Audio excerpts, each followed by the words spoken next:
ચાલો મિત્રો, આજે સનરાઈઝ એકેડમી હતી. આજે આપણે દ્વિચલ સુરેખ સમીકરણ ધોરણ 10 ની અંદર ગણિતમાં આવેલું ચેપ્ટર છે તે આપણે આજે ભણી રહ્યા છીએ. નામ તો તમે જોઈ છે, પ્રકરણ 3 દ્વિચલ સુરેખ સમીકરણ. દ્વિચલ સુરેખ સમીકરણ મિત્રો, આજે આપણે આના વિશે વાત કરીએ. પહેલા હું તમને મારો ઇન્ટ્રોડક્શન આપી દઉં. મૌલિક નોડિયા સનરાઈઝ એકેડમી તરફથી આજે હું તમને ધોરણ 10 માં જે દ્વિચલ સુરેખ સમીકરણ પૂછાય છે એ હું તમને આજે શીખવાડી. મિત્રો, દ્વિચલ સુરેખ સમીકરણ. દ્વિચલ સુરેખ સમીકરણ એ એવું સમીકરણ છે કે જેની અંદર તમને બે ચલ પદ આપેલા હોય છે. બે ચલ પદ. હવે પહેલી વાત તો એ છે કે ચલ પદ કોને કહેવાય? ધોરણ 8, ધોરણ 9, ધોરણ 7 માં તમે શીખી ગયા છો કે ચલિત પદ એટલે એવું પદ કે જેની તમે કોઈ કિંમત નક્કી કરી શકો. ચલિત પદ એટલે એવું પદ કે જેની કોઈ કિંમત તમે સેટ કરી શકો, મૂકી શકો, નક્કી કરી શકો. એના આધારિત તમે એ ઉકેલ લાવી શકો કે ભાઈ આટલા નંગ છે તો આટલા નંગના આટલા રૂપિયા થાય, આટલાની એટલી કિંમત છે તો આટલાનું આટલું થશે, આમ થશે. એ દરેક, જો તમે આગળનું ચેપ્ટર પ્રકરણ નંબર 2 જોયું હોય તો તમને ખબર હોય કે એની અંદર એક ચલ વાળું પદ છે, પણ એનું નામ છે બહુપદી. બહુપદી. બહુપદીમાં કેટલા ચલ હોય છે? એક જ ચલ હોય છે અને બહુપદીના શૂન્ય શોધવાના કહેવાય છે, બહુપદીઓને ઉકેલવાની કહેવાય છે. અને અહીંયા આજે દ્વિચલ સુરેખ સમીકરણની અંદર આપણે દ્વિચલ સુરેખ સમીકરણો બનાવવાના અને એનો ઉકેલ. આજે આ વિડિયોની અંદર તો હું તમને દ્વિચલ સુરેખ સમીકરણ કેવી રીતે બનાવવા મિત્રો ધોરણ 10 ની અંદર તો ખાસ ઉપયોગી છે, કારણ કે તમને ઉકેલ મેળવતા આવડશે.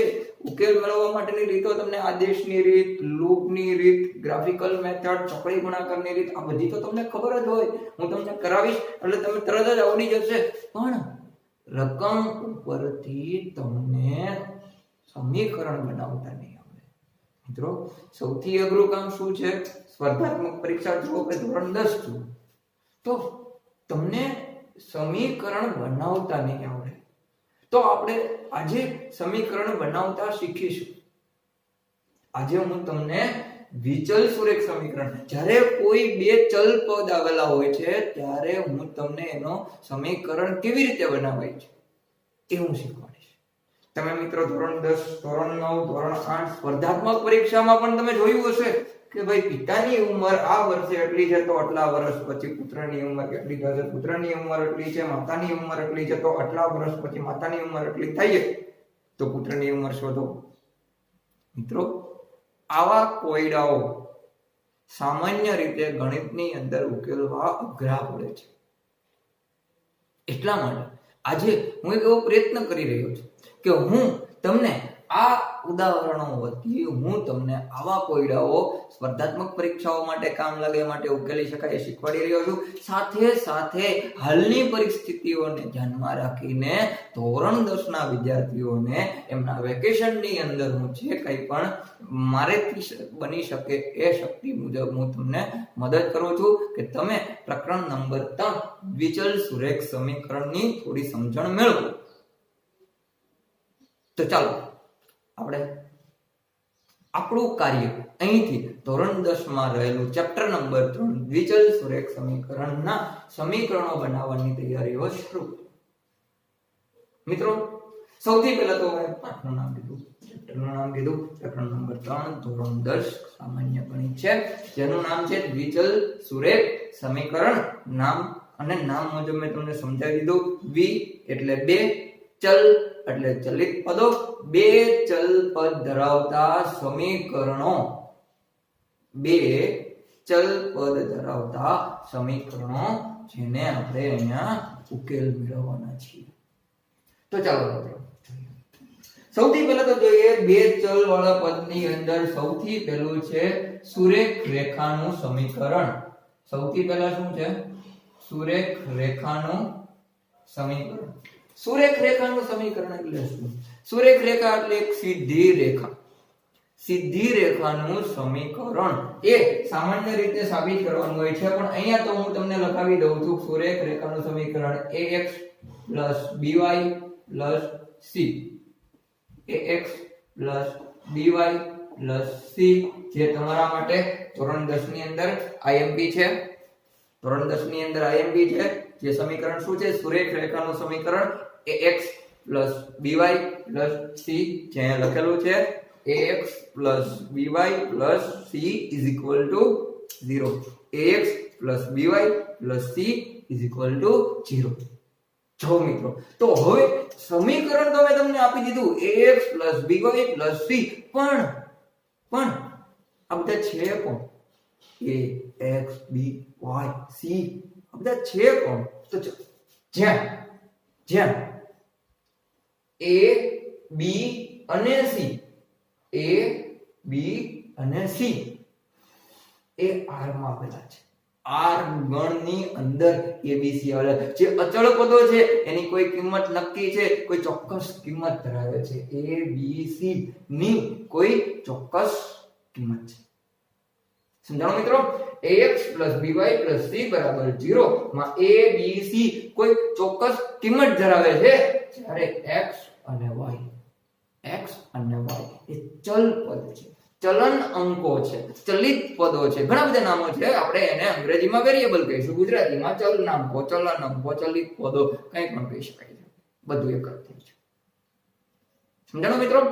શું કહેવાય? એમ ax by c બરાબર 0 સુરેખ રેખાનું સમીકરણ છે, જેમાં a b c એ ત્રણેય r ગણની અંદર આવેલા કોઈ નક્કી કરેલી કિંમતના પદો છે, જ્યારે x અને y ચલિત પદો છે, જેની કિંમત આપણે આપણા ઉદાહરણ અનુસાર લેવાની રહેશે મિત્રો.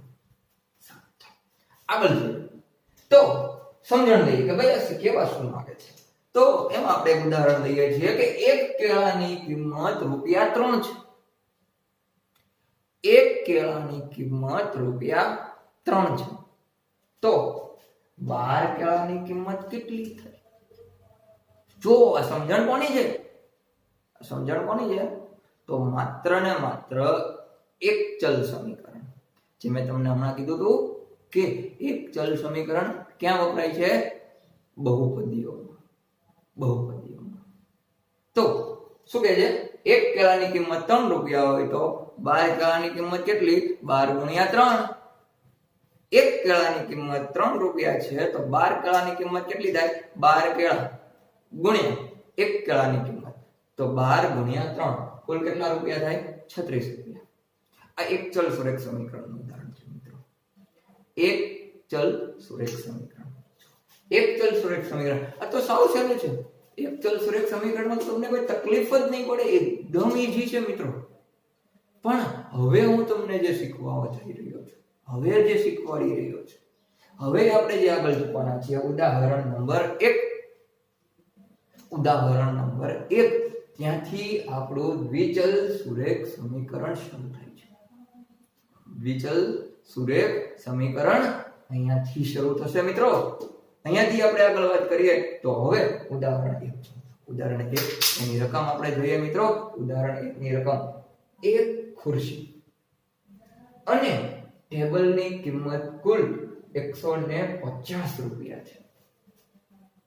જો હજી તો એક લાઈન થઈ, એક રકમમાં એક લાઈન થઈ. એક ખુરશી અને ટેબલની કિંમત કુલ 150 રૂપિયા છે અને 6 ખુરશી અને 5 ટેબલ ખરીદવા માટે 6 ખુરશી અને 5 ટેબલ ખરીદવા માટે ગ્રાહક 800 રૂપિયા ચૂકવે છે. તો એક ખુરશી અને એક ટેબલની કિંમત શોધો. એક ખુરશી અને એક ટેબલની કિંમત શોધો. એક ખુરશી અને એક ટેબલની કિંમત કુલ 150 રૂપિયા છે, એટલે એક જોડ એક ખુરશી અને એક ટેબલ ખરીદો તેની કિંમત કેટલી છે? 150. મિત્રો એવી જ રીતે 6 ખુરશી અને 5 ટેબલ ખરીદવા માટે ગ્રાહક 800 રૂપિયા ચૂકવે છે. 6 ખુરશી 5 ટેબલ ખરીદવા માટે ગ્રાહક 800 રૂપિયા ચૂકવે છે. તો એક ખુરશી અને એક ટેબલની કિંમત શોધો. એક ખુરશી અને એક ટેબલની કિંમત શોધો. હવે આ એક ખુરશી અને એક ટેબલની કિંમત શોધો એટલે આપણે દાખલો નથી ગણવાનો, આપણે માત્ર સમીકરણ બનાવતા શીખવાનું છે. કારણ કે સમીકરણ ઉકેલતા તો હું તમને પાર્ટ 2 ની અંદર શીખવાડીશ, આગળના પાર્ટની અંદર શીખવાડીશ, આગળના વિડીયોની અંદર. એટલે આગળના વિડીયોની અપડેટ પણ તમે મેળવતા રહેજો. અહીંયા ફક્ત હું તમને સમીકરણ બનાવતા શીખવાડીશ. મિત્રો સમીકરણ તો સૌથી પહેલા તમે રકમ વાંચો તો શું કીધું છે? એક ખુરશી અને ટેબલની કિંમત કુલ 150 રૂપિયા છે. જો શું છે, પહેલા આપણે બે ચલ પદ ગોતવાના છે. પહેલા શું ગોતવાનું છે? બે ચલ પદ ગોતવાના છે. આ બે ચલ પદ કોણ છે? એક ખુરશી, એક ટેબલ. જો આખી રકમ વાંચો તો તમને ખુરશી અને ટેબલ બે જ વસ્તુ દેખાશે. તો આ બે કોણ છે? આપણા ચલ પદ. ખુરશી, ટેબલ. આ બે કોણ છે? આપણા ચલિત પદો. તો સૌથી પહેલું કામ શું કરશું? એક ખુરશીની કિંમત x રૂપિયા. જો મેં કીધું ને પહેલા તો ચલિત પદો ગોતી લો. એક ખુરશી અને ટેબલની કિંમત કુલ 150 રૂપિયા છે. એક ખુરશી અને ટેબલની કુલ કિંમત 150 રૂપિયા છે. તો એક ખુરશીની કિંમતને x રૂપિયા, જ્યારે એક ટેબલની કિંમત y રૂપિયા ધારતા. લો મિત્રો, ગણિતની અંદર તમને કઈ આવડે કે ના આવડે, તમને ધારતા આવડવું જોઈએ. ગણિતની અંદર તમને કઈ આવડે કે ના આવડે, ધારતા આવડવું પડે. જો કોઈ તમે મુશ્કેલીમાં મુકાઈ જાઓ એટલે ગણિતમાં પહેલું શું આવે? ધારતા. ગેસ ધેટ, એઝ્યુમ ધેટ, આના બરાબર આટલું ધારતા. લો તો અહીંયા મેં શું કર્યું? એક ખુરશી અને એક ટેબલ ની કિંમતને ધારી લીધી. તો એક ખુરશીની કિંમત x રૂપિયા અને એક ટેબલની કિંમત y રૂપિયા ધારતા. તો એક ખુરશી અને ટેબલની કુલ કિંમત કેટલી છે? 150 રૂપિયા. તો જો પહેલું સમીકરણ મેં કેચઅપ કરી લીધું, પહેલું સમીકરણ પકડી લીધું. એક ખુરશી, જો ખુરશીની કિંમત x રૂપિયા, એક ખુરશી વત્તા એક ટેબલ, ટેબલની કિંમત y રૂપિયા. એક ખુરશીની કિંમત વત્તા એક ટેબલની કિંમત બરાબર કુલ 150. એક ખુરશીની કિંમત વત્તા એક ટેબલની કિંમત બરાબર કુલ કેટલા રૂપિયા છે? 150 રૂપિયા. સમજાણું મિત્રો? એક ખુરશી વત્તા એક ટેબલની કુલ કિંમત કેટલી છે? 150 રૂપિયા. આગળ જોઈએ. અને 6 ખુરશી અને 5 ટેબલ ખરીદવા માટે ગ્રાહક 800 રૂપિયા ચૂકવે છે. 6 ખુરશી અને 5 ટેબલ ખરીદવા માટે ગ્રાહક 800 રૂપિયા ચૂકવે છે. 6 ખુરશી 5 ટેબલ ખરીદવા માટે ગ્રાહક કેટલા રૂપિયા ચૂકવે છે? કુલ 800. તો કેટલી ખુરશી કીધી તમને? 6 ખુરશી. એક ખુરશીની કિંમત કેટલી છે? x રૂપિયા. એક ખુરશીની કિંમત x રૂપિયા. તો 6 ખુરશીની કિંમત 6x. એક ખુરશીની કિંમત x રૂપિયા. તો 6 ખુરશીની કિંમત 6x. 6 વખત ખુરશી. 6 વખત ખુરશી. આગળ 5 ટેબલ. તો 5 ટેબલની કિંમત 5 વખત ટેબલ. એક ટેબલની કિંમત y રૂપિયા. તો 5 ટેબલની કિંમત 5. 6 ખુરશી અને 5 ટેબલનો સરવાળો 6 ખુરશી વત્તા 5 ટેબલ નો સરવાળો કુલ 800 રૂપિયા થશે. 6 ખુરશી અને 5 ટેબલ નો સરવાળો 800 રૂપિયા થશે. સોલ્વ થઈ ગયું એક્ઝામ્પલ. હજી એક વખત તમને સમજાવી દઉં. એક ખુરશી અને એક ટેબલ. એક ખુરશી અને એક ટેબલની કિંમત કુલ 150 રૂપિયા છે અને 6 ખુરશી અને 5 ટેબલ ખરીદવા માટે ગ્રાહક 800 રૂપિયા ચૂકવે છે. તો એક ખુરશી અને એક ટેબલની કિંમત શોધો. આપણે અત્યારે કિંમત નથી શોધવી, આપણે સમીકરણ બનાવીને સ્ટોપ કરી દઈશું. એક ખુરશીની કિંમત x રૂપિયા ધારતા અને એક ટેબલની કિંમત y રૂપિયા ધારતા તો એક ખુરશી અને એક ટેબલ માટે 150 રૂપિયા જો ગ્રાહક ચૂકવતો હોય તો x એટલે એક ખુરશી, y એટલે એક ટેબલ, બંનેનો સરવાળો 150 રૂપિયા, તો એક ખુરશી વત્તા એક ટેબલ બરાબર 150 રૂપિયા થાય. મિત્રો આગળ જોઈએ, 6 ખુરશી અને 5 ટેબલ ખરીદવા માટે 6 ખુરશી અને 5 ટેબલ ખરીદવા માટે ગ્રાહક કુલ 800 રૂપિયા ચૂકવે છે. ગ્રાહક કુલ 800 રૂપિયા ચૂકવે છે. તો 6 ખુરશી વત્તા 5 ટેબલ, 6 ખુરશી વત્તા 5 ટેબલ, 6 ખુરશી વત્તા 5 ટેબલ બરાબર કેટલા રૂપિયા? 800 રૂપિયા. જો મિત્રો સમીકરણ 6x + 5y = 800. 6x વત્તા 5y બરાબર 800 રૂપિયા. આ બીજું સમીકરણ. હવે બે સમીકરણ થઈ જાય ને તો કોઈ પણ ઉકેલ મેળવવા માટે આપણી પાસે જેટલા ચલિત પદ હોય એટલા સમીકરણ હોવા જરૂરી છે. જેટલા ચલિત પદો હોય એટલા સમીકરણ હોવા જરૂરી છે. આપણી પાસે અત્યારે કેટલા ચલિત પદ છે? 2, x અને y. તો કેટલા સમીકરણ જોઈએ? 2. તો 2 ચલિત પદ, 2 સમીકરણ.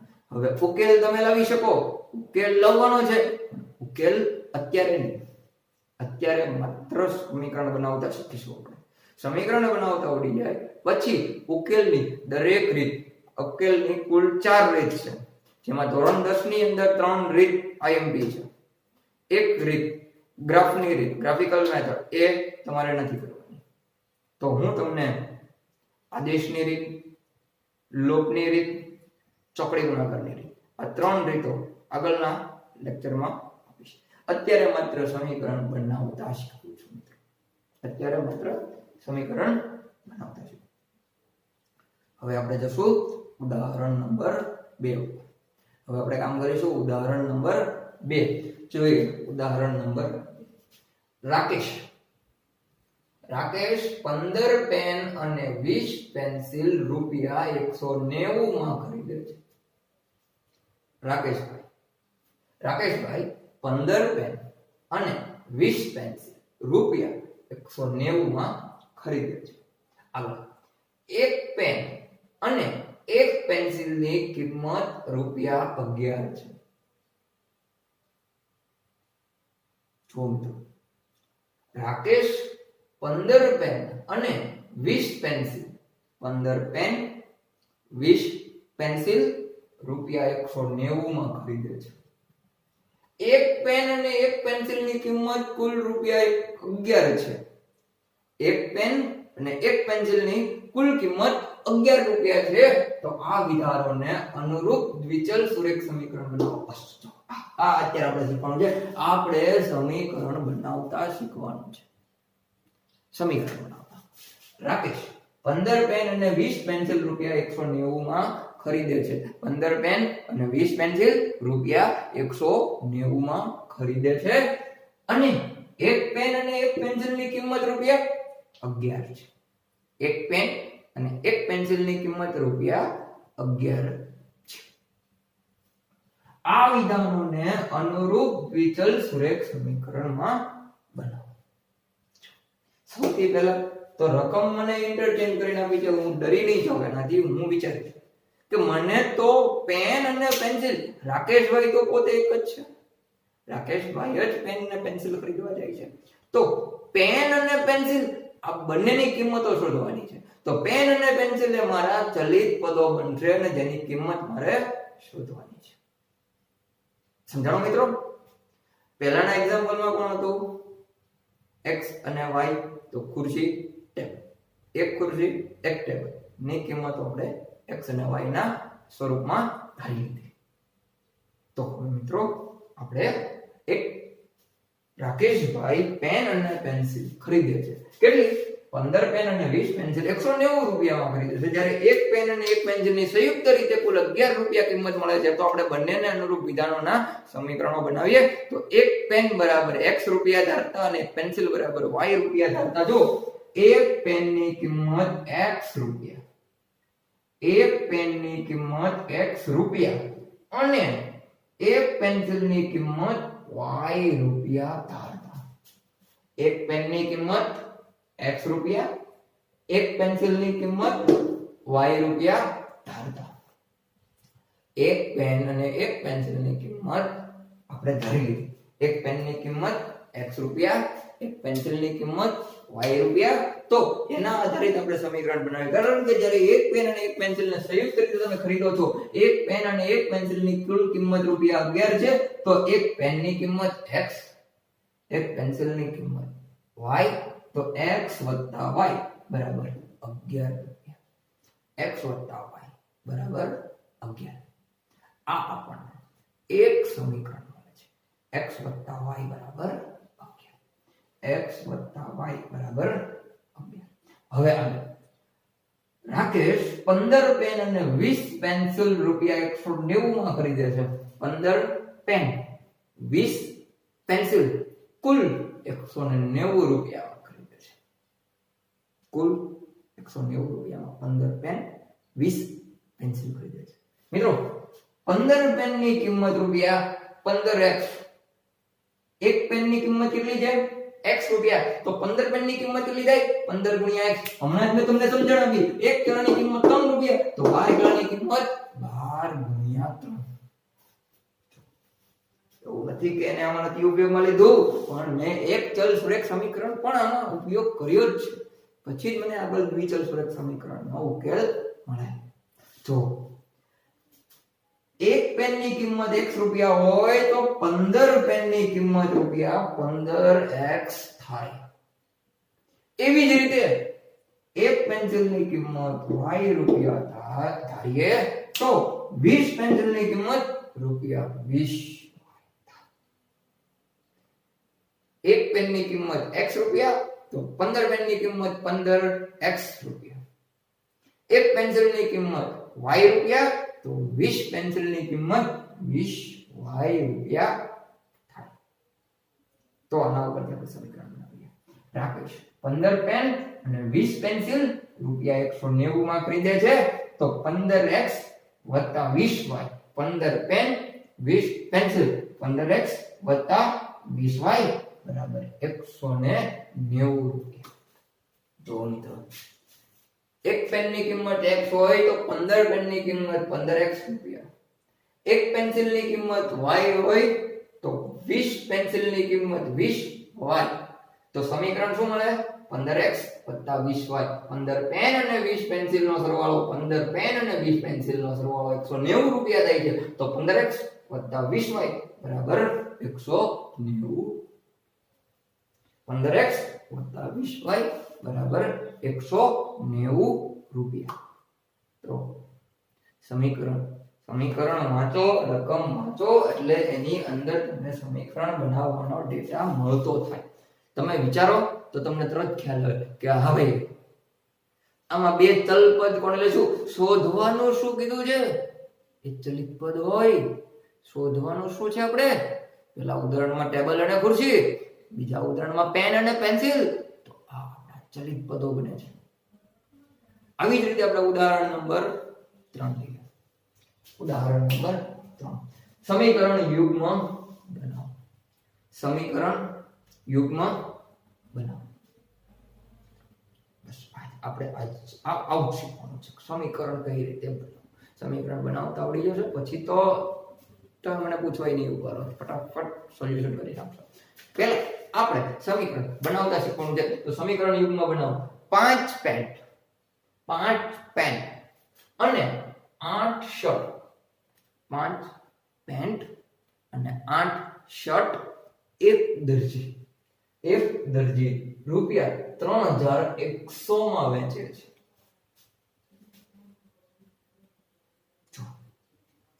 5 પેન્ટ, 8 શર્ટ એક દરજી કુલ રૂપિયા 3100 માં વેચે છે. હવે તમે મને કહેશો કે એમાં શું કરું? હજી રકમ વાંચો, હજી રકમ વાંચો. અને જ્યારે એક પેન્ટ અને એક શર્ટની કિંમત રૂપિયા 500 છે. પકડો, આમાંથી તમે પકડો કોણ બે ચલિત પદ થશે. પકડો, શોધો, સમજો, થોડુંક વિચારો, મંથન કરો, તો તમને ખબર પડશે કે ભાઈ દરજી તો કામ કરે છે, વેચવાનું, કાપડ લાવવાનું, કાપડ વેતરવાનું, સીવવાનું, વેચવાનું. તો ચલિત શું છે? પેન્ટ અને શર્ટ. પેન્ટ અને શર્ટ. ફરી વખત આપણે રકમ લઈએ. ફરી વખત રકમ લઈએ. 5 પેન્ટ અને 8 શર્ટ એક દરજી રૂપિયા 3100 માં વેચે છે. 5 પેન્ટ 8 શર્ટ એક દરજી રૂપિયા 3100 માં વેચે છે. અને જ્યારે એક પેન્ટ અને એક શર્ટની કિંમત રૂપિયા કુલ 500 છે. એક પેન્ટ અને એક શર્ટની કિંમત કુલ 500 રૂપિયા છે. શું છે? ચલિત શું છે? Pant, shirt. હવે એવું નહીં કે પેન્ટ હોય તો પેન્ટ ને x લેવાનો અને શર્ટ ને y લેવાનો. તમે ધારી શકો છો, તમે તમારી રીતે ધારવા માટે સક્ષમ છો, પણ એક વખત તમે ધાર્યું, એક્ઝામ્પલ સોલ્વ થાય ત્યાં સુધી એનું એ જ રહેવું છે, પછી નહીં બદલવાનું. જો મેં શું ધાર્યું છે? એક પેન્ટની કિંમત રૂપિયા x. એક પેન્ટની કિંમત રૂપિયા x ધારતા. હવે મેં પેન્ટની કિંમત શું ધારી લીધી? x. તો હવે જ્યાં સુધી આ એક્ઝામ્પલ સોલ્વ ના થાય ત્યાં સુધી મારા માટે x એ એક પેન્ટની કિંમત જ રહેશે. આમાં એક શબ્દ બહુ મહત્વનો છે મિત્રો, ભૂલાઈ નહીં. એક પેન્ટની કિંમત x રૂપિયા a માં એક એક પહેલો લેટર જે આવે છે, પહેલો શબ્દ એક એક એ બહુ મહત્વનો છે. જો તમે એક નહીં લખો તો બધા પેન્ટ થઈ જશે. બધા એક જ પેન્ટની કિંમત છે. હવે તમને 25 પેન્ટ આપે તો 25, 50 આપે તો 50, 100 આપે તો 100x. અહીંયાથી આ કોઈ પછી છે. પહેલા એક પેન્ટની કિંમત x રૂપિયા ધારતા. એક પેન્ટની કિંમત x રૂપિયા અને એક શર્ટની કિંમત y રૂપિયા ધારતા. જો પેન્ટ અને શર્ટ ને ધરી લીધું. પેન્ટની કિંમત x રૂપિયા, શર્ટની કિંમત y રૂપિયા ધારી લીધું. એક પેન્ટની કિંમત x રૂપિયા, એક શર્ટની કિંમત y રૂપિયા ધારતા. તો એના કુલ રૂપિયા કેટલા થાય છે? 500. એક પેન્ટ અને એક શર્ટની કિંમત રૂપિયા 500 છે. એક પેન્ટ અને એક શર્ટની કિંમત રૂપિયા 500 છે. તો પેન્ટની કિંમત x અને શર્ટની કિંમત y ધારીએ તો x + y બરાબર 500. x + y બરાબર 500. x + y બરાબર કુલ 500 રૂપિયા થશે. એક પેન્ટની કિંમત x રૂપિયા, એક શર્ટની કિંમત y રૂપિયા, બંનેને સાથે લઈએ તો કુલ 500 રૂપિયા થાય છે. તો x + y બરાબર 500. જો x + y બરાબર 500. આગળ દાખલામાં શરૂઆતમાં શું રકમ આપ્યું હતું? 5 પેન્ટ અને 8 શર્ટ એક દરજી રૂપિયા 3100 માં વેચે છે. 5 પેન્ટ અને 8 શર્ટ એક દરજી રૂપિયા 3100 માં વેચે છે. 5 પેન્ટ અને 8 શર્ટ.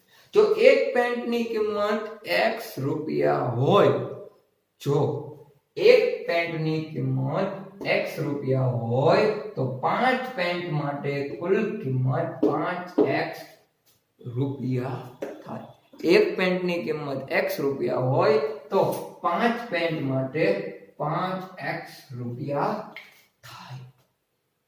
એવી જ રીતે એક શર્ટની કિંમત રૂપિયા y હોય, એક શર્ટની કિંમત રૂપિયા y હોય તો 8 શર્ટની કિંમત 8 શર્ટ માટે કુલ કિંમત 8y રૂપિયા થાય.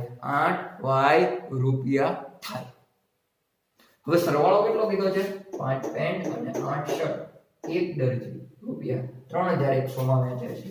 તો 5 પેન્ટ 5x, 8 શર્ટ 8y ને સંયુક્ત રીતે એટલે કે બંનેને એક સાથે 5 પેન્ટ 8 શર્ટ એક સાથે વેચે છે તો કુલ 3100 રૂપિયા મળે છે. તો 5x + 8y બરાબર 3100 રૂપિયા. 5x + 8y બરાબર 3100 રૂપિયા.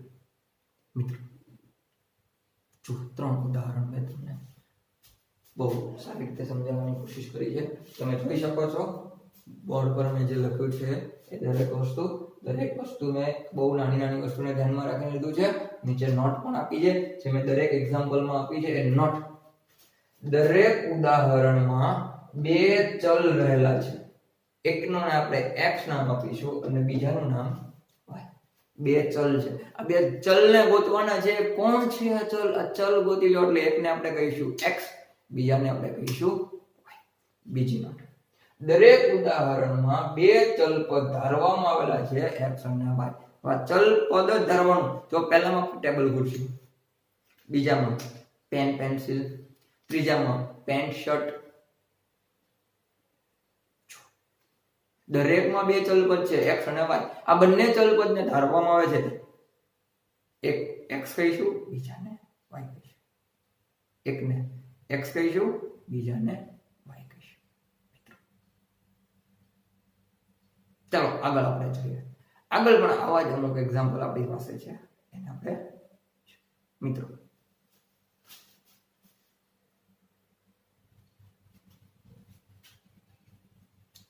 ચલો મિત્રો આગળ આપણે વાત કરીએ. આપણે ઉદાહરણ 1 2 3 જોયા. આગળ ઉદાહરણ નંબર 4 થી શરૂઆત કરીએ. ઉદાહરણ નંબર 4. 1 કિલોગ્રામ સફરજન, 1 કિલોગ્રામ સફરજન અને 1 કિલોગ્રામ પાઇનેપલની કુલ કિંમત ₹150 છે. 1 કિલોગ્રામ સફરજન અને 1 કિલોગ્રામ પાઇનેપલ એટલે કે પપૈયાની કિંમત ₹150 છે. 1 કિલોગ્રામ સફરજન અને 1 કિલોગ્રામ પાઇનેપલની કુલ કિંમત ₹150 છે. અને 1 કિલોગ્રામ સફરજનની કિંમત 1 કિલોગ્રામ પાઇનેપલની કિંમત કરતા બમણી છે. 1 કિલોગ્રામ સફરજન અને 1 કિલોગ્રામ પાઇનેપલ ની કુલ કિંમત કેટલી છે? ₹150. જ્યારે 1 કિલોગ્રામ સફરજન ની કિંમત 1 કિલોગ્રામ પાઇનેપલ ની કિંમત કરતા બમણી છે. બમણી એટલે કે 2 ગણી, ડબલ છે. ડબલ. 1 કિલોગ્રામ સફરજન 1 કિલોગ્રામ પાઇનેપલ. હમણાં આપણે વાત કરી એ મુજબ આપણે વિચાર. કોણ બે પદાર્થ છે? કોણ બે ચલિત પદ છે? કોની કિંમતો આપણે શોધવાની છે? સફરજન, પાઇનેપલ ની કિંમત 1 કિલોગ્રામ સફરજન અને 1 કિલોગ્રામ પાઇનેપલ બંનેની સંયુક્ત રીતે નહીં, અલગ અલગ રીતે કિંમત શોધવાની છે. તો આપણે 1 કિલોગ્રામ સફરજનની કિંમત x રૂપિયા, 1 કિલોગ્રામ સફરજનની કિંમત x રૂપિયા અને 1 કિલોગ્રામ પાઇનેપલની કિંમત y રૂપિયા. 1 કિલોગ્રામ સફરજનની કિંમત x રૂપિયા અને 1 કિલોગ્રામ પાઇનેપલની કિંમત y રૂપિયા ધારતા. સમજાણું મિત્રો? બે ચલિત પદ x અને y કોને બનાવશું? તો 1 કિલોગ્રામ સફરજન 1 કિલોગ્રામ પાઇનેપલ બંને x ની કિંમત પર લેશે અને y ની કિંમત લેશે. તો હું 1 કિલોગ્રામ સફરજનને x રૂપિયા કિંમત આપું છું અને y એ 1 કિલોગ્રામ પાઇનેપલના કિંમતને આપું છું. તો 1 કિલોગ્રામ સફરજનની કિંમત x રૂપિયા, 1 કિલોગ્રામ પાઇનેપલની કિંમત y રૂપિયા ધારતા. આગળ તો બંનેની સંયુક્ત રીતે કેટલા રૂપિયા છે? 1 કિલોગ્રામ સફરજન અને 1 કિલોગ્રામ પાઇનેપલની કુલ કિંમત ₹150 છે. 1 કિલોગ્રામ સફરજન 1 કિલોગ્રામ પાઇનેપલ ની સંયુક્ત રીતે ₹150 કિંમત છે. તો તમે જુઓ કે x વત્તા y 1 કિલોગ્રામ સફરજન વત્તા 1 કિલોગ્રામ પાઇનેપલ ની સંયુક્ત કિંમત કેટલી છે? ₹150. 1 કિલોગ્રામ સફરજન અને 1 કિલોગ્રામ પાઇનેપલ ની સંયુક્ત કિંમત કેટલી છે? ₹150. સમજાણું મિત્રો? 1 કિલોગ્રામ સફરજનની કિંમત x રૂપિયા, 1 કિલોગ્રામ પાઇનેપલની કિંમત y રૂપિયા. તો બંનેની કિંમત 150 રૂપિયા હોય તો સમીકરણ બનશે x + y બરાબર 150 રૂપિયા. x + y બરાબર 150 રૂપિયા. બીજું સમીકરણ બનાવવા જોઈએ મિત્રો. હવે આપણે બીજું સમીકરણ બનાવવા છીએ. આગળ શું લખ્યું છે? 1 કિલોગ્રામ સફરજનની કિંમત 1 કિલોગ્રામ સફરજનની કિંમત 1 કિલોગ્રામ પાઇનેપલની કિંમત કરતા બમણી છે. બમણું કોણ છે? સફરજનની. પાઇનેપલની કિંમત સફરજનની કિંમત કરતા ઓછી છે એવું આપણને જાણવા મળે છે ને. 1 કિલોગ્રામ સફરજનની કિંમત 1 કિલોગ્રામ પાઇનેપલની કિંમત કરતા બમણી છે. તો સફરજન 1 કિલોગ્રામ સફરજનની કિંમત આપણે કેટલી લીધી છે? x રૂપિયા. તો હું સમીકરણની એક તરફ લખીશ x રૂપિયા, જ્યારે 1 કિલોગ્રામ પાઇનેપલની કિંમત કેટલી છે? y રૂપિયા, જે સફરજનની કિંમત કરતા અડધી છે, અથવા તો 1 કિલોગ્રામ સફરજનની કિંમત 1 કિલોગ્રામ પાઇનેપલની કિંમત કરતા બમણી છે. તો પાઇનેપલની કિંમતને 2 વડે ગુણવું પડે તો બંનેની કિંમત સરખી થઈ જાય. 1 કિલોગ્રામ સફરજન અને 1 કિલોગ્રામ પાઇનેપલની કિંમતને 2 વડે ગુણો તો બંનેની કિંમત સરખી થઈ જાય. તો x એ 1 કિલોગ્રામ સફરજનની કિંમત છે બરાબર બીજી બાજુ 1 કિલોગ્રામ પાઇનેપલ પણ 2 વડે ગુણી દેશો એટલે બંને કિંમતો કેવી થઈ જશે? સરખી. x બરાબર 2y. x બરાબર 2y. તો આ સમીકરણ બને છે. પણ આપણે તો પહેલા જ જોયું ax + by + c બરાબર છે. તો આપણે અહીંયા શું લખશું? -2y છે, સોરી x = 2y છે. એને આપણે બંને બાજુ ડાબી બાજુ બરાબરની ડાબી બાજુ બરાબરની જમણી બાજુ બંને તરફ -2y એટલે કે 2y બાદ કરી દો. તો અહીંયા 2y બાદ કરશો એટલે x - 2y થશે, અને આ 2y માંથી 2y બાદ કરો તો 0 થઈ જશે. 2y - 2y 0, 2y - 2y 0. પણ એનાથી વિશે આપણને તો સાવ ઈઝી યાદ રહી જાય કે આ 2y બરાબર ને આ બાજુ આવે તો નિશાની ફરી જાય. આપણને જલ્દી યાદ રહી જાય ને. આ 2y બરાબરની બીજી બાજુ સરવાળા બાદબાકીમાં જાય તો કિંમતમાં નિશાની ફરી જાય. તો આ વત્તા 2y બરાબરની યાદ રાખો હવે તો ઓછા 2y થાય. સમજાઈ ગયું મિત્રો? સમજાઈ ગયું? બીજું સમીકરણ x - 2y = 0. 1 કિલોગ્રામ સફરજન અને 1 કિલોગ્રામ પાઇનેપલની કિંમત કુલ 150 રૂપિયા હોય તો સફરજનની કિંમત 1 કિલોગ્રામ સફરજનની કિંમતને x ધારતા 1 કિલોગ્રામ પાઇનેપલની કિંમતને y ધારતા અને બંનેને એક સાથે લો તો સમીકરણ બનશે x + y. સંયુક્ત કિંમત 150 રૂપિયા. x + y બરાબર 150. બીજા સમીકરણ માટે તો 1 કિલોગ્રામ સફરજનની કિંમત એ 1 કિલોગ્રામ પાઇનેપલની કિંમત કરતા બમણું હોય તો બંનેને સરખું કરવા માટે પાઇનેપલની કિંમતને 2 વડે ગુણવું પડે. બમણું છે તો 2 વડે ગુણો, 3 ગણું હોય તો 3 વડે ગુણો, 4 ગણું હોય તો 4 વડે ગુણો. અહીંયા કેટલું છે? તો x બરાબર 2y. x બરાબર 2y અને 2y બરાબરની બીજી બાજુ જાય તો નિશાની બદલાઈ જાય. x - 2y બરાબર 0. ઉદાહરણ નંબર 4 મિત્રો. ઉદાહરણ નંબર 4 અહીંયા પૂરું કરીએ છીએ અને ઉદાહરણ નંબર 5 તરફ આપણે પ્રયાણ કરીએ. ઉદાહરણ નંબર 5 જોઈએ. ઉદાહરણ નંબર 5 તમારી સામે છે મિત્રો. ઉદાહરણ નંબર 5. એક લંબચોરસની લંબાઈ તેની પહોળાઈના 3 ગણાથી 5 ઓછી છે. એક લંબચોરસની લંબાઈ તેની પહોળાઈના 3 ગણાથી 5 ઓછી છે. એક લંબચોરસની લંબાઈ તેની પહોળાઈના એક લંબચોરસની લંબાઈ તેની જ પહોળાઈના 3 ગણાથી 5 ઓછી છે. એક લંબચોરસની લંબાઈ તેની પહોળાઈના 3 ગણાથી 5 ઓછી છે. સાથે સાથે બીજું આપણે જ્યારે તે લંબચોરસની પરિમિતિ 110 છે તો સમીકરણ યુગ્મ બનાવો. લંબચોરસની પરિમિતિ કેટલી છે? 110. 1 1 0. લંબચોરસમાં લંબાઈ તેની પહોળાઈના 3 ગણાથી 5 ઓછી છે. સાથે લંબચોરસની પરિમિતિની કિંમત 110 છે. જો અહીંયા એકમ નથી આપેલો, લંબાઈ પહોળાઈ કોઈનો એકમ નથી આપેલો, તો મારે લંબાઈ x એકમ y એકમ એમ લખવું પડે મિત્રો. મારે અહીંયા શું કરવું પડે? એકમ x એકમ y એકમ પરિમિતિ 110 એકમ મારે લખવું પડે. મારે એકમ લખવું પડે. આ બધી બહુ જ ઇમ્પોર્ટન્ટ ટર્મ્સ છે. અહીંયા આ ટર્મ્સ આપણે લખવી જ પડે. આ ટર્મ્સ લખવી પડે. તો સાથે આપણે જોઈએ ચાલો મિત્રો. સૌથી પહેલા તો હું તમને સમજાવવા માટે એક લંબચોરસ દોરી દઉં.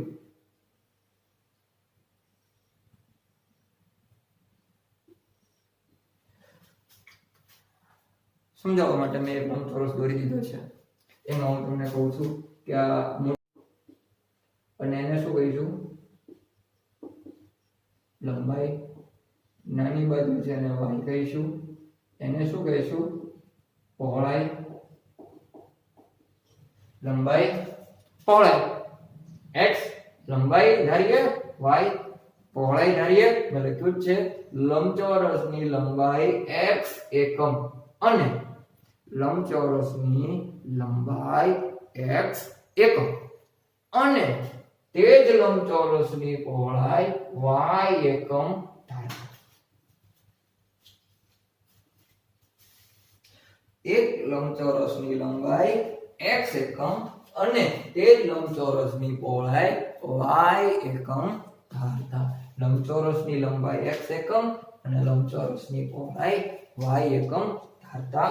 એટલે આપણે લંબચોરસની લંબાઈને x કીધું, લંબચોરસની પહોળાઈને y કીધું. તો હવે શું કીધું છે? કે લંબચોરસની લંબાઈ તેની પહોળાઈના 3 ગણાથી 5 ઓછી છે, જ્યારે તે લંબચોરસની પરિમિતિ 110 છે. આપણને પરિમિતિ સહેલું પડશે. પરિમિતિ સહેલું પડે. તો પરિમિતિ શું કે છે? પરિમિતિ ધોરણ 9 ની અંદર આપણે ખાસ કરીને જોઈ ગયા છે પરિમિતિ એટલે ફરતી બાજુ, લંબચોરસની ફરતી બાજુ. તો તમે જુઓ, એક વખત x, બીજી વખત x, એક વખત y, બીજી વખત y, એટલે કે હવે આપણે જોઈએ કે 2 વખત લંબાઈ વત્તા 2 વખત પહોળાઈ. 2 વખત લંબાઈ વત્તા 2 વખત પહોળાઈ એટલે 1 વખત પરિમિતિ થાય. 2 વખત લંબાઈ વત્તા 2 વખત પહોળાઈ. આપણે લંબાઈને x અને પહોળાઈને y તો ધારી લીધું છે. તો 2 વખત લંબાઈ વત્તા 2 વખત પહોળાઈ એટલે પરિમિતિ 110. જો એ જ મેં અહીંયા બનાવ્યું છે, લંબચોરસની પરિમિતિ 110 એકમ હોય, લંબચોરસની પરિમિતિ 110 એકમ હોય તો 2 વખત x વત્તા y, 2 વખત લંબાઈ વત્તા પહોળાઈ બરાબર 110. 2 x નહીં મળશે, 2 y નહીં મળશે એટલે 2x વત્તા 2y, 2x વત્તા 2y બરાબર 110 એકમ પરિમિતિ થાય. 2x વત્તા 2y બરાબર 110 એક પરિમિતિ. 2 વખત લંબાઈ અને 2 વખત પહોળાઈ એટલે કુલ આપણને પરિમિતિ મળે. પરિમિતિ મિત્રો ક્ષેત્રફળ નથી, પરિમિતિ છે. પરિમિતિ એટલે લંબાઈ અને પહોળાઈ નો સરવાળો 2 વખત, લંબાઈ અને પહોળાઈ નો સરવાળો 2 વખત એટલે પરિમિતિ મળે. તો 2x વત્તા 2y આ 2 બંનેને મળે. 2 વખત લંબાઈ 2 વખત પહોળાઈ બરાબર 110 બરાબર 110. આગળ એક લંબચોરસની લંબાઈ તેની પહોળાઈના 3 ગણાથી 5 ઓછી છે. એક લંબચોરસની લંબાઈ તેની પહોળાઈના 3 ગણાથી 5 ઓછી છે. તો એક લંબચોરસની લંબાઈ તેની પહોળાઈના 3 ગણાથી 5 ઓછી છે. તો લંબાઈ કેટલી છે? x. એ પહોળાઈની બરાબર કરવાનું. તો પહોળાઈ લંબાઈ એટલી કરવા માટે આપણે શું કરશું? પહોળાઈને 3 વડે ગુણીશું અને એમાંથી 5 ઓછા કરીશું. શું કામ? લંબચોરસની લંબાઈ તેની પહોળાઈના 3 ગણાથી 5 ઓછી. એટલે બંને સરખું કરવું હોય તો તમારે શું કરવું પડશે? લંબાઈ એમ નામ રહેશે, કારણ કે લંબાઈ વધારે છે. જો લંબાઈ વધારે છે, પહોળાઈ ઓછી છે. લંબાઈ વધારે છે તો પહોળાઈને લંબાઈ જેટલી કરવા માટે પહેલા તો 3 વડે ગુણીશું. લંબાઈ જેટલું પહોળાઈનું કામ કરવા માટે પહોળાઈને 3 વડે ગુણીશું. 3 વડે પહોળાઈને એટલે લંબચોરસની લંબાઈ તેની પહોળાઈના 3 ગણાથી 5 ઓછી હોય તો લંબાઈને એમ નામ રાખશું, પહોળાઈને 3 વડે ગુણીશું. પહોળાઈને 3 વડે ગુણ્યા બાદ એમાંથી 5 બાદ કરીશું તો x લંબાઈ બરાબર પહોળાઈ y ને 3 વડે ગુણીશું અને એમાંથી 5 બાદ કરીશું. x બરાબર 3y ઓછા 5. હમણાં જ મેં તમને કીધું એમ કે આ જો 2y બરાબર ની આ બાજુ આવે તો નિશાની બદલાઈ જશે. એવી જ રીતે 3y અને -5 બંને બરાબર ની આ બાજુ આવે તો બંનેની નિશાની ફરી જશે. x 3y છે -3y થશે. -5 આ બાજુ આવે તો +5 થશે. બરાબર 0. બરાબર 0. x -3y + 5 is equal to 0. x -3y + 5 is equal to 0. જો મિત્રો આજે આપણે દ્વિચલ સુરેખ સમીકરણનો ઉકેલ મેળવવા માટે સમીકરણ કઈ રીતે બનાવવામાં આવે છે, દ્વિચલ સુરેખ સમીકરણ માટે કઈ રીતે આપણે સમીકરણનો ઉપયોગ કરવામાં આવે છે એ શીખ્યા. નેક્સ્ટ વિડિયોની અંદર હું આના સોલ્યુશન તમને શીખવીશ. તો નેક્સ્ટ વિડિયો જોવા માટે તમે અમારી સાથે જોડાયેલા રહો.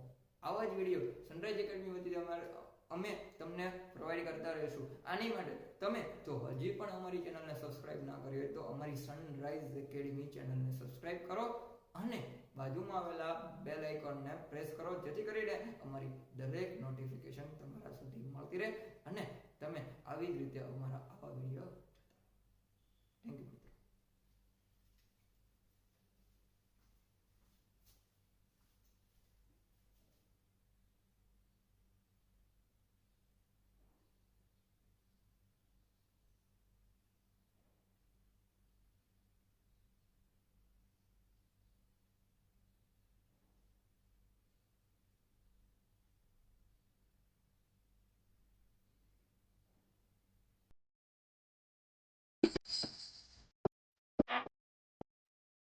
Ah.